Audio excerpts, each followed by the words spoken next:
ಎಲ್ರಿಗೂ ನಮಸ್ಕಾರ.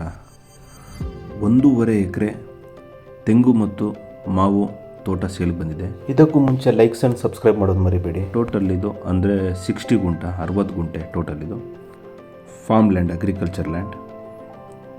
ಕೆಂಗೇರಿಯಿಂದ 27 ಕಿಲೋಮೀಟ್ರ್ ಆಗುತ್ತೆ, ಬಿಡದಿಯಿಂದ 14 ಕಿಲೋಮೀಟ್ರ್ ಆಗುತ್ತೆ. ಇದು general property, rectangle shape, fully fence ಆಗಿದೆ, ರಿಜಿಸ್ಟ್ರೇಷನ್ ರೆಡಿ ಇದೆ, ಸರ್ವೆ ಆಗಿದೆ. ನಿಮಗೆ 60 ಫೀಟ್ ಮೇನ್ ರೋಡ್ ಅಟ್ಯಾಚ್ ಇದು, ಬಸ್ ರೂಟ್. ಇದಕ್ಕೆ ನಿಮಗೆ ರೋಡ್ ಫೇಸಿಂಗ್ ಬರಲ್ಲ, ರೋಡ್ ಕ್ರಾಸಾಗಿ ಟರ್ನ್ ಆಗಿರೋದ್ರಿಂದ ರೋಡ್ ಫೇಸಿಂಗ್ ಬರಲ್ಲ, ಎಂಟ್ರಿ ಇದೆ. ಗಿಡ ಮರಗಳು ಏನು ನೋಡ್ತಾ ಇದ್ದೀರಾ, ತೆಂಗು 60 ಬರುತ್ತೆ, ಮಾವು 60 ಬರುತ್ತೆ. ಒಂದು ರನ್ನಿಂಗ್ ಬೋರ್ವೆಲ್ ಇದೆ, ವಾಟರ್ ಸೋರ್ಸ್ ಎಲ್ಲ ತುಂಬ ಚೆನ್ನಾಗಿದೆ. ರೆಡ್ ಸಾಯಲ್, ಫ್ಲ್ಯಾಟ್ ಆಗಿದೆ, ಅಪ್ ಆ್ಯಂಡ್ ಡೌನ್ಸ್ ಏನೂ ಇಲ್ಲ. ನಿಯರ್ ವಿಲೇಜ್ ಇದೆ, suitable for farming, farm house, investment purpose ಚೆನ್ನಾಗಿದೆ. ಆರಾಮಾಗಿ ಮನೆ ಕಟ್ಕೊಂಡಿರ್ಬೋದು, ಸೇಫ್ಟಿ ಕೂಡ ಇದೆ. ಬೆಂಗಳೂರಿಂದ ವಿತಿನ್ 45 ಮಿನಿಟ್ಸಲ್ಲಿ ಆರಾಮಾಗಿ ಬರ್ಬೋದು. ಇದು east face tar road attach.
Price 3,70,000 per gunta, 3,70,000 ಒಂದು ಗುಂಟೆಗೆ. ಇಂಟ್ರೆಸ್ಟ್ ಇದ್ದರೆ ಕಾಂಟ್ಯಾಕ್ಟ್ ಮಾಡಿ. ಲೈಕ್ಸ್ ಆ್ಯಂಡ್ ಸಬ್ಸ್ಕ್ರೈಬ್ ಮಾಡೋದು ಮರಿಬೇಡಿ. ಮೋರ್ ವೀಡಿಯೋಸ್ಗಾಗಿ ಫಾಲೋ ಮಾಡ್ತಾಯಿರಿ. Thank you.